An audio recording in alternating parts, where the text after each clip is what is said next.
Você é prima do Vini? Prime. Oi? Eu sou prime dele. Prazer, Rafa.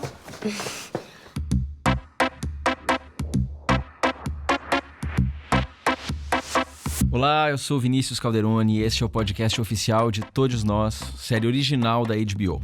Ao meu lado está a jornalista Camila Silva. Olá, Camila. Olá, Vini. A gente ainda conta com a presença de nossos convidados, já vocês vão entender o porquê desses responsáveis pela criação e roteiro das aventuras de Rafa, Vini e Maia. Aqui, a diretora-geral Vera Egito. Olá, Vera. Oi, Vini, tudo bem? Tudo Oi, ótimo. Camila e pessoal. Obrigado, Vera. Aqui à minha frente, o meu querido amigo, diretor e roteirista da série, cineasta e vencedor do bolão do Oscar da nossa turma de 2020, Daniel Ribeiro. Bem-vindo, Dani. Valeu, Vini. Oi, Camila, Vera, Alice. E para somar também o debate, uma das colaboradoras de roteiro da série, aqui à minha esquerda, Alice Marconi. Bem-vinda, Alice. Oi, obrigada. Oi, gente. Oi, tudo bom? Nesse podcast, nós vamos falar sobre o universo dessa comédia dramática que dá voz a grupos identitários ainda muito pouco representados. Então, vamos começar do começo.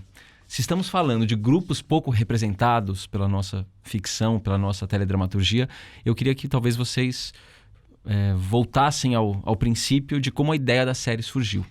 Bom, eu tinha essa ideia de 3 amigos morando em São Paulo, sendo uma dessas pessoas, uma pessoa não binária, porque eu tinha entrado em contato com a existência não binária uns anos antes, nos eventos que eu vou, festivais, LGBT e tal. E a partir do momento que eu me deparei com essa existência que eu desconhecia, fiquei muito fascinada, porque gerou questionamentos muito profundos em mim também.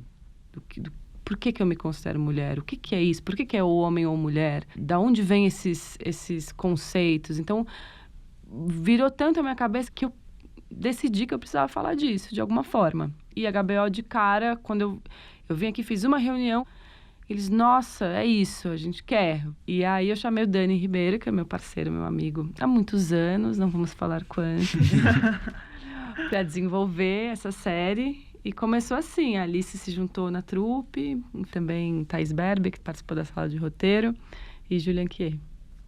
Então, eu queria saber, entre a primeira reunião e a estreia, quanto tempo se passou, assim? Olha, da primeira reunião, acho que faz 3 anos, mais ou menos, que a gente tá até hoje, né? Então, são 3 anos de desenvolvimento desde a primeira conversa sobre quem são esses 3 personagens, né?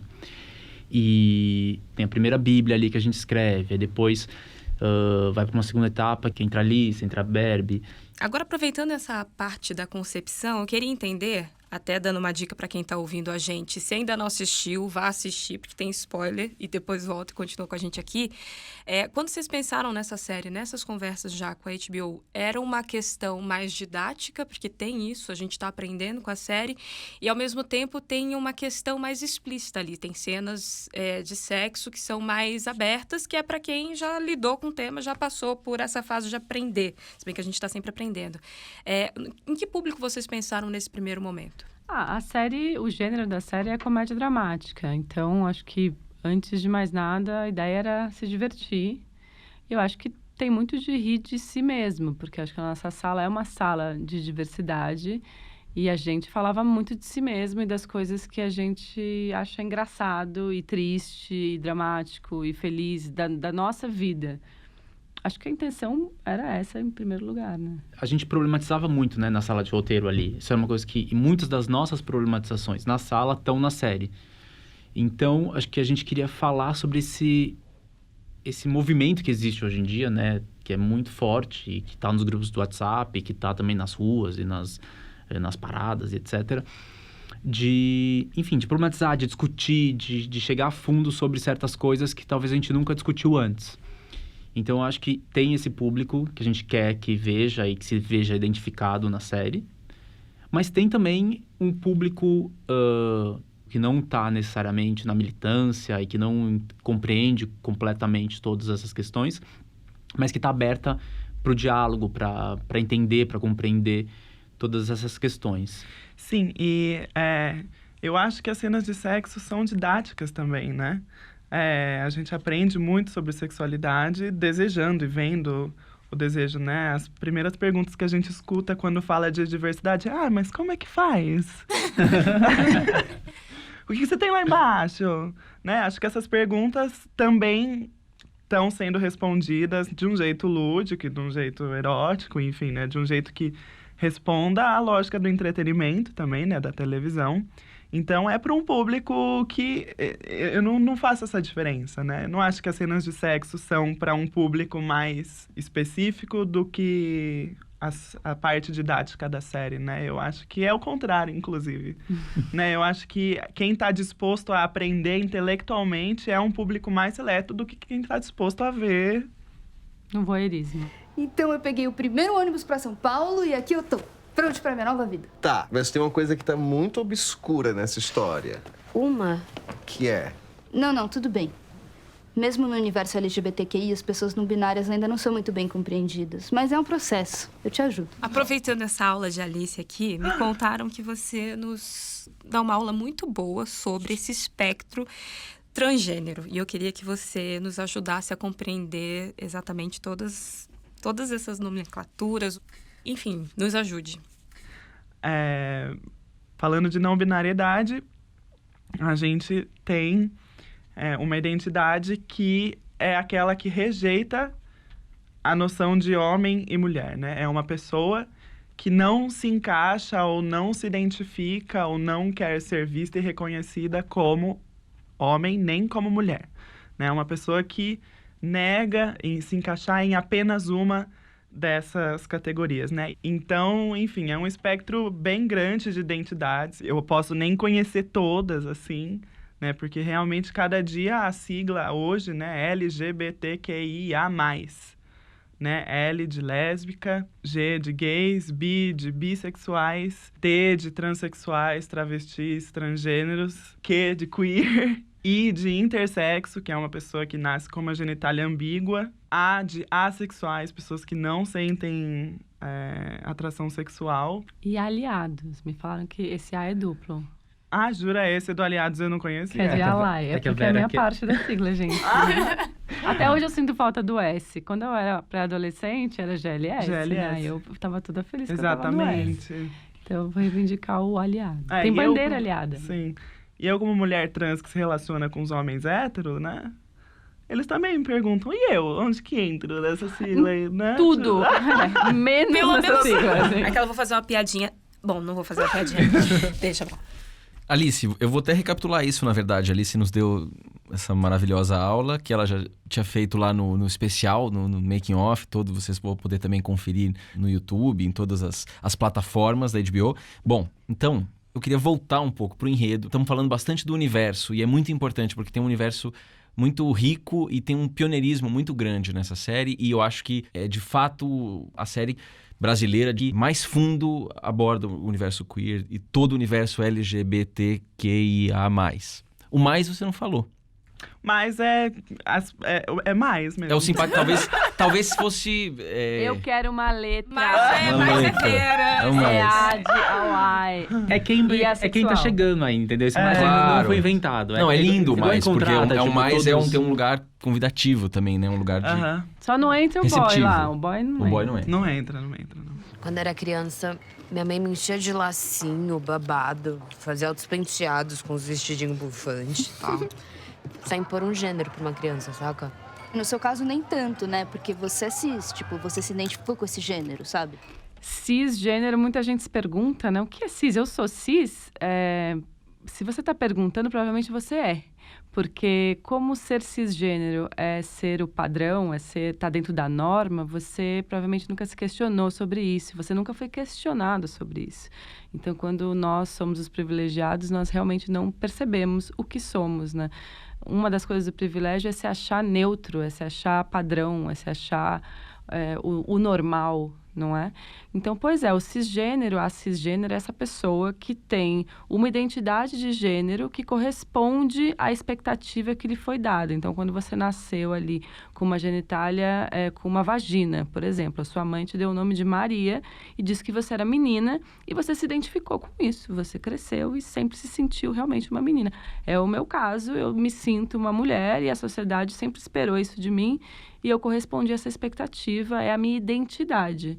E se você nasceu com um pênis e se identifica enquanto homem, e a sociedade sempre esperou isso de você, e você sempre correspondeu de boas, você também é uma pessoa, um homem cisgênero.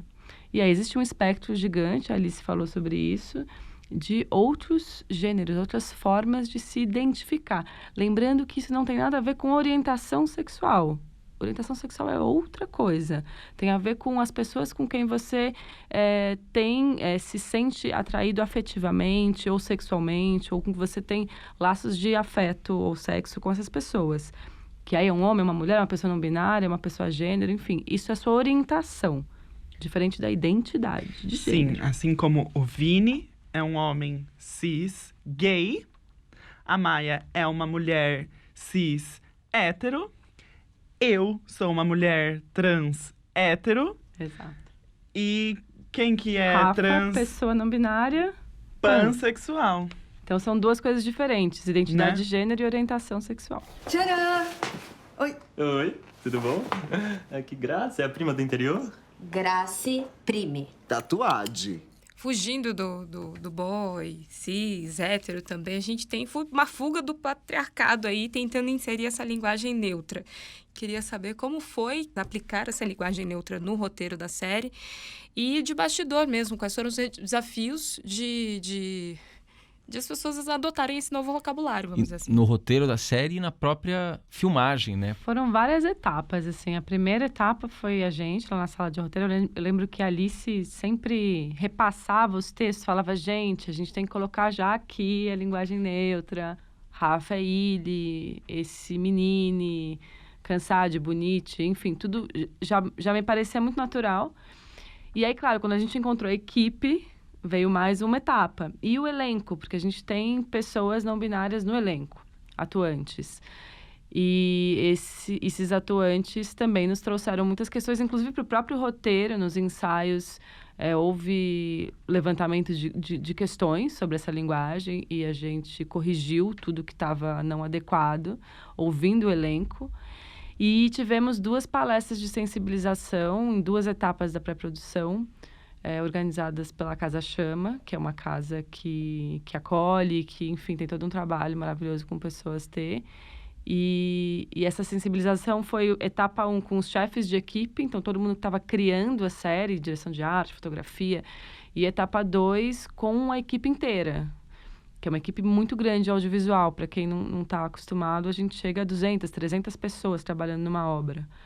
E foi uma aventura, assim, foi bonito, teve acertos, teve erros, mas o que foi bonito é que a equipe toda estava muito afim de aprender, de melhorar, de evoluir e de acolher essa identidade, especialmente a identidade não binária, que é uma identidade que as pessoas têm menos informação, né? Eu acho que foi isso, foi intenso e foi bonito, e eu acho que tá aí na série. Uhum. E aí, voltando para uma questão de dramaturgia, nossos 3 protagonistas ocupam espectros complementares, por assim dizer.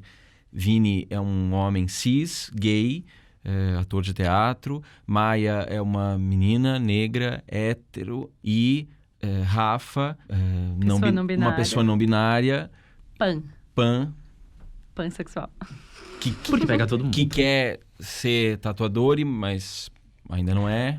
Acho interessante explicar o que é pansexual, né? Uhum. Porque tem gente que acha que pansexual transa com a árvore, com um bicho. Ser gay, né? É isso que eu ia falar, só ser gay, já foi. É o ser gay, Então, acho que tem uma questão da pansexualidade enquanto afirmação política em relação à bissexualidade, porque a bissexualidade é isso, né? Eu sou uma pessoa que gosta de homens e mulheres. Né? Está posto na palavra bissexual um binarismo, né? Uma binariedade. A palavra pan eu gosto de todo mundo, né? Dos não binários, das pessoas trans, das pessoas queer, né? Não fecha a sua orientação sexual por um binarismo de gênero, né? Mas não é que uma pessoa sai transando com um animal e tal, né? Isso se chama zoofilia. Perfeito. Importante essa distinção. E é crime. Fica essa dica também. Feminismo é com ela que eu também não sou obrigado. É sim. Não sou. É sim. Não sou. Cala a boca, João Vinícius. Ok. E tecnicamente, Rafa não pode ser feminista porque não é mulher. Pelo que eu entendi. Viu? Não precisa ser mulher para ser feminista. Há controvérsia. Então, como é que se deu na construção dramatúrgica o desenvolvimento desses personagens e com esses universos convergentes? Quer dizer, a casa em si já é muito, muito potente, muito representativa, né? Porque em algum momento a gente estava todo mundo na mesma bolha, a gente era os GLS, então tudo estava ali dentro. A gente era o mesmo bloco. E aí, esse bloco ele é completamente diverso. Eu acho que a gente queria falar sobre isso, sobre a diversidade que existe dentro desse monte de letra. E eu acho que essa casa é um pouco a representação disso, né? Então a gente tem o Vini, que é um gay mais careta, e fala algumas bostas de vez em quando, e aí chega a Rafa pra iluminar ele em alguns momentos, e enfim, aí eles se contestam o tempo todo. Vem Maia também pra ter um outro ponto de vista, enfim, são 3 pontos de vista que estão sempre se contestando. E isso acontece muito hoje em dia. Sei lá, eu tenho uns 10 grupos de WhatsApp que são exatamente esse debate sobre o que pode, o que não pode, o quanto o gay que é é machista. divertido, tá, Sim, gente? sim. É uma casa engraçada, assim. Mas a gente problematiza com amor e com humor. Mas é que Não, porque tem exatamente... uns grupos desses que já dá arrepio a cabeça. Fala, socorro! Como é que eu saio? Vai parecer Lavera, left the group, vai ser um babado. Não quero ficar. Mas a gente, inclusive, eu acho que por ter isso, a gente faz piada com isso. Acho que a parte do humor é exatamente rir dos exageros que a gente mesmo tem às vezes da problematização. Que a gente vai, a gente fala, pera, olha onde eu cheguei. Talvez não precise de tudo isso. E Rafa chega e fala assim, você não pode... A Maia vira pra ele e fala, você não pode ser feminista. Aí vira aquela confusão, porque ninguém sabe exatamente a definição de nada e briga com o outro por isso. Isso a gente, toda vez que na sala acontecia um pan, assim, desse, um momento, acontecia um bug, assim, mas pra ser feminista tem que ser mulher. Não, depende de qual grupo você participa. Eu falo, bom, então eu vou assimilar esse debate no diálogo. Porque se a gente não tá concordando aqui, os personagens também talvez não concordem entre eles. Então, eles discordam muito entre si em muitas questões, assim. E como são muito amigos, Vini e Maia, especialmente, são amigos, irmãos, eles divergem mesmo, assim, não pisam em ovos. Vocês são os caretas opressores, bota essa banca aí, mas são uns coxa. Oi? Isso mesmo. Você toda, sei lá, hipster e você com esse look conceitual. Tudo fachada. Hipster. Tá bem, Esse look não é meu não, garoto. Isso é um demônio de um figurino de organismo. Quando você é amigo, você consegue rir do outro sem estar ofendendo necessariamente, né? É diferente de... Quando você tá na sociedade, eu tô discutindo com alguém com quem eu discordo e eu fizer uma piada X, vai ofender aquela pessoa. Então, ali a gente permite que eles debochem um do outro e tá tudo bem, entendeu? Porque é um universo fechado deles ali, né? São muitos recortes, né? Maia é uma mulher negra, Vini e Rafa são pessoas brancas. Vini, ali tem uma origem talvez mais mestiça, mas enfim, não são negros, não são considerados negros, então existe esse recorte racial. É quando Maia chega em algumas discussões com uma visão muito única de Maia, que Rafa e Vini não tem como ter. Rafa chega com uma experiência de uma juventude, porque Vini e Maia tem 20 e poucos, Rafa tem 18, assim, chega chutando a porta. Então, existe esses muitos embates. Muitas vezes não é possível ou é muito delicado falar de representatividade, porque nem todas as mulheres brancas hétero me representam. Aliás, tem muitas que estão muito longe de me representar.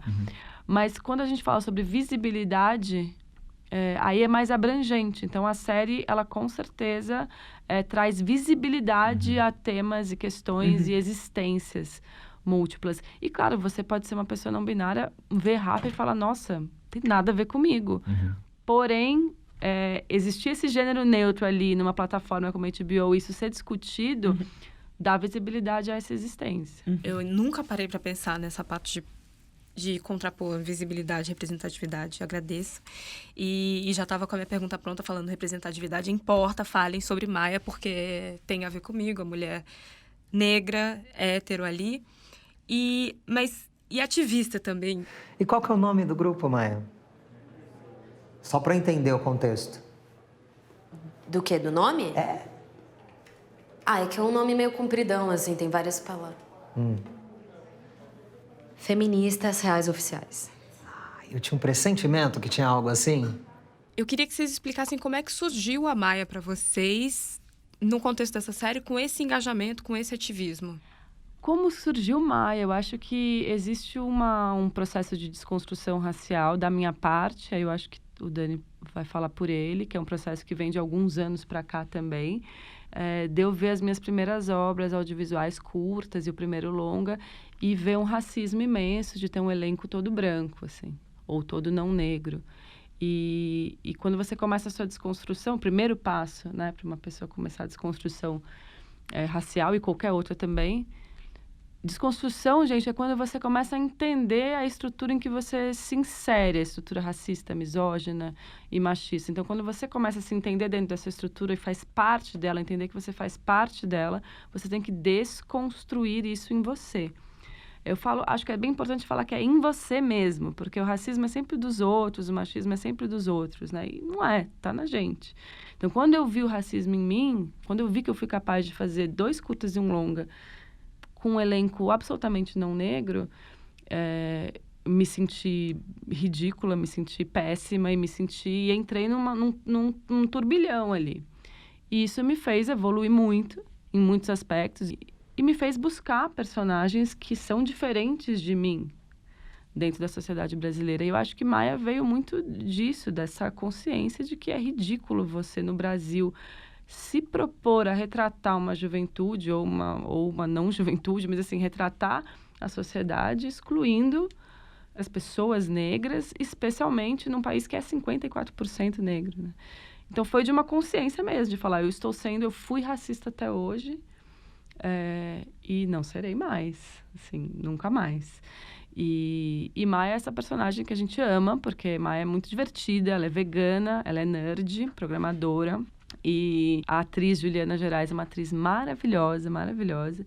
E acho que na nossa sala, essa personagem veio com muita força também, por ela ser essa mulher, essa jovem mulher feminista, e que também tem uma maneira muito própria de ser feminista, assim, que tem essas questões todas de raça, do veganismo, que também são muito importantes na composição de Maia, né?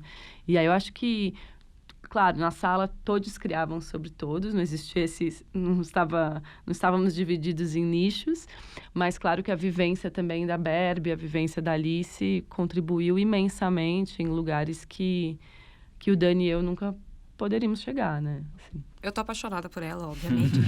Mas você tocou num ponto que eu acho que é comum aos outros personagens, porque a gente tem de Rafa ali, e ao mesmo tempo a gente tem Vini também, que é esse personagem controverso. E ele quer ser careta, né? Ele é aquele cara ali na dele. E também traz essas controvérsias pros personagens, né? São muito ricos nesse sentido, né? Como vocês sabem, a seleção para corpo urbano, organismo da vida, morte e vida, ou a política do corpo no corpo político, começa semana que vem. O título ficou esse mesmo? Ele é careta, né? Ele não gosta da putaria, enfim, os clichês, né? Do que é ser gay. Então, o Vini surgiu nesse lugar, assim, a gente queria falar um pouco sobre isso, e até falar o que é ser gay, né? Qual é a complexidade, qual é a diversidade que existe dentro do universo gay, que é... Enfim, e que também tem a ver com a quantidade de... A gente tá falando, né? Personagens não binários não existem na televisão, são muito raros, né? Já os personagens gays existem há décadas. Então, masculinos, pelo menos. Mas com que tipo de representação? Né? Então, a gente já viu 1 milhão de tipos de coisas nas novelas. Tem os gays mais afeminados, tem os menos afeminados, os machudos, etc e tal.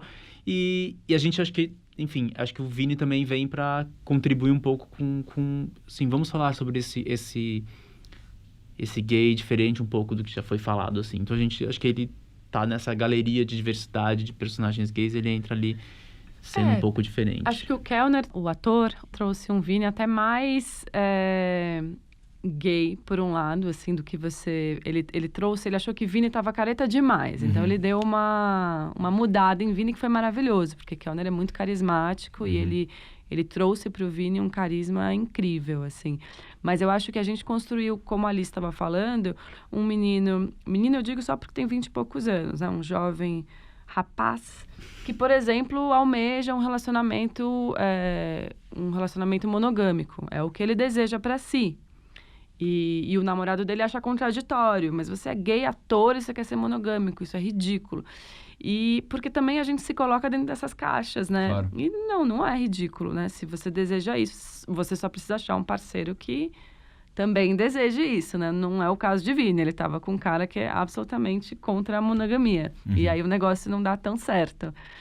Dá certo, mas também dá errado.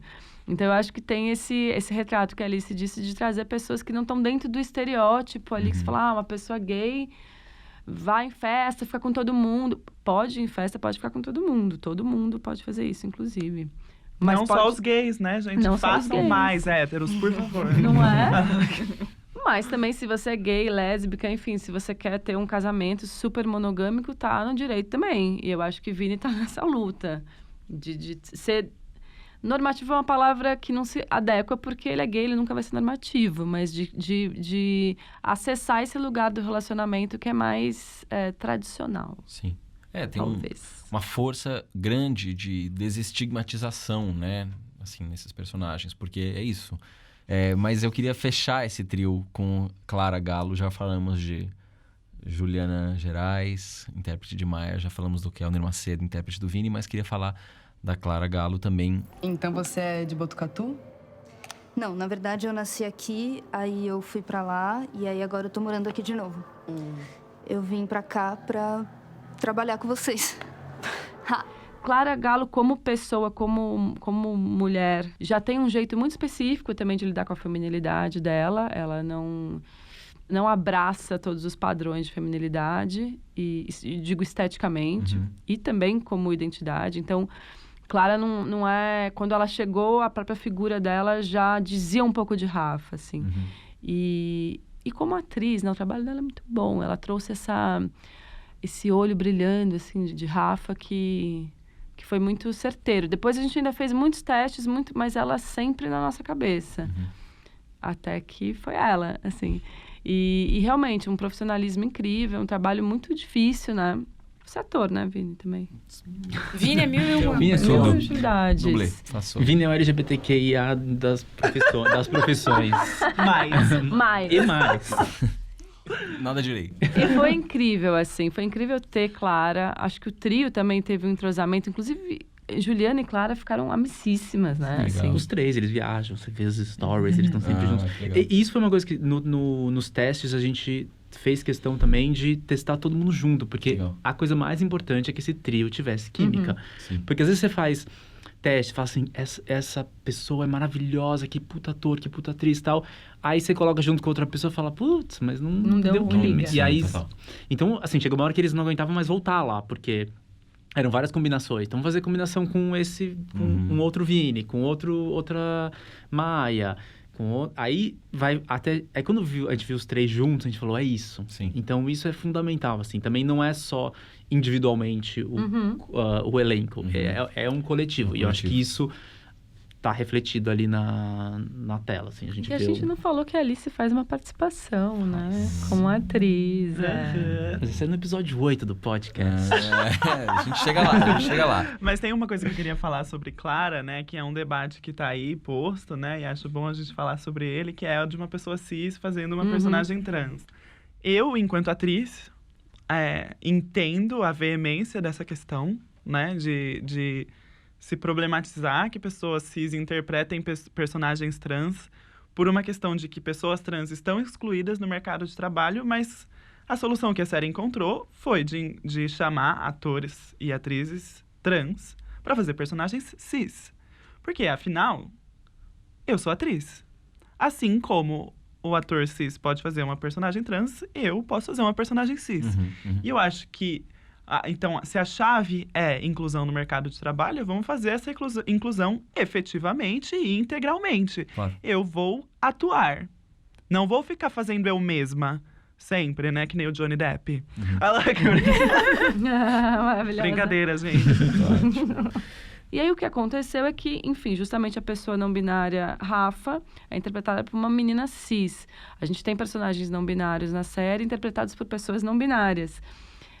E a gente tem personagens cis interpretados por pessoas trans. Enfim, tem de tudo. Bom, por fim, estamos chegando já meio ao final, andamos muito, teremos 7 episódios pela frente, esse é só o começo. A gente encerra o episódio com Rafa levando Vini e Maia para a Conferência Trans, que foi filmada no Teatro Oficina, que com inúmeros figurantes, e é um espaço emblemático do imaginário da cidade de São Paulo. Eu acho que é muito importante a gente poder ter autonomia para associar esses símbolos do que é feminino e masculino nas nossas vidas, né? Não é uma cor que define, não é uma roupa que define. E é muito importante que a gente esteja em diálogo para construir essa nova realidade, assim. Então, são 2 perguntas em uma. Eu queria saber como é que foi a experiência de gravar nesse espaço, com tantas pessoas envolvidas, mas também perguntar um pouco a força e o papel de São Paulo nessa trama, de alguma maneira. Porque São Paulo atravessa e perpassa absolutamente a urbanidade, né, selvagem de São Paulo, atravessa todas as relações afetivas da série também. Então, eu queria que vocês falassem desses espaços emblemáticos, mas também da cidade como personagem. Tem uma coisa que eu acho que hoje tá mais claro ainda, porque veio a piada do gay chão de taco samambaia, né? Que é um tipo específico de Santa Cecília, que é o gay. E assim, a casa é muito específica, né? Que tem o chão de taco e tem samambaia. E isso é recente. E é em Santa Cecília. E é em Santa Cecília. Então eles são Santa Cecílias, claramente. A gente hoje em dia tá mais claro. Santa Cecília, pra quem assiste outras partes do Brasil, do mundo, pra quem exatamente não é de São Paulo. Centro de São Paulo. É um bairro de São Paulo que da recentemente região foi descoberto pelos modernos. E tá exatamente, um bairro hipster paulistano. E, enfim, então tem essa diversidade ali. E a gente tem o chão de taco na série, tem as samambaias de Maia, tá tudo ali. A rede, é bem Santa Cecília, tá claro ali. Então, acho que tem isso, tem o próprio onde eles estão, o apartamento deles é um apartamento tipicamente paulistano, desse grupo de pessoas jovens que está começando a vida. E a gente também queria que São Paulo tivesse essa força grande, assim, na série, né? A gente queria que fosse uma série específica de São Paulo, em algum grau. Por mais que a gente esteja falando de temas que são universais, de ter essa característica, né? Igual outras séries que você fala, essa série se passa em Nova York, essa série se passa em Los Angeles. A gente queria que tivesse essa característica paulistana. Então isso tá, acho que tanto nos personagens, na casa e também nesses outros lugares. Que quando a gente filmou no Oficina foi um pouco isso, né? Deixar registrado também aquele espaço, né? É importante registrar esses espaços todos que são sempre ameaçados de existir ou não, né? Mas atualmente Oficina especificamente, né? Com essa... Eu sou muito apaixonada pela Oficina, assim, para mim é um espaço histórico na minha vida e na vida de São Paulo. E acho que isso que o Dani falou é muito importante, porque às vezes a gente vai retratar uma cidade, aí tem o plano geral do MASP, o plano geral do Parque do Ibirapuera, né? E que também nada contra. Mas, na verdade, eu vejo que os espaços das cidades, os bairros, às vezes eles estão muito mais simbolizados, sei lá, na xícara que ele está tomando café, porque aquela xícarazinha é típica do bairro, que todo mundo compra na feirinha tal, do que exatamente nesse plano geral, né? Então, acho que os personagens representam muito São Paulo, esses interiores representam muito São Paulo. Mas em algum lugar também poderia ser qualquer grande cidade latino-americana, porque eu acho que existe um fervo que é muito, muito típico dessas grandes metrópoles. Mas eu acho que existem, assim, lógico que a tensão de classe é universal, né? Mas eu acho que tem uma coisa muito específica de São Paulo que, para mim, é uma força muito grande, assim, de Rafa, da trama de Rafa e dessa idealização de Rafa por São Paulo, que é a cidade onde você é invisível, né? E tem a questão também que eu acho muito forte, né, para São Paulo, enquanto cenário, assim, que é esse êxodo, né, justamente das pessoas LGBT, esse êxodo, essa migração para cá com esse sonho de que São Paulo vai ser a liberdade, mas existe um capitalismo selvagem, né, uma vida econômica, um desemprego, enfim, um preconceito, né? Então, como temos ainda muitos episódios para discutir, eu vou fazer essa parte difícil do âncora de encerrar o nosso episódio de hoje. Nosso primeiro programa está chegando ao fim, mas eu já adianto que no segundo episódio de Todos Nós, a gente acompanha o confronto de Rafa com seus pais, enquanto o Vini se frustra com os desejos do namorado e a Maia começa uma investigação por conta própria. Eu quero agradecer demais a presença dos nossos super convidados. Muito obrigado, Vera, Dani, Alice. Obrigada. Muito obrigada foi ótimo. Eu sou Vinícius Calderoni, estarei aqui com a Camila Silva, Vera Egito, Daniel Ribeiro e Alice Marconi no próximo episódio do podcast de Todos Nós. Lembrando que sempre depois de assistir o episódio da série, você encontra nosso podcast nas principais plataformas digitais. Fiquem ligados. Tchau.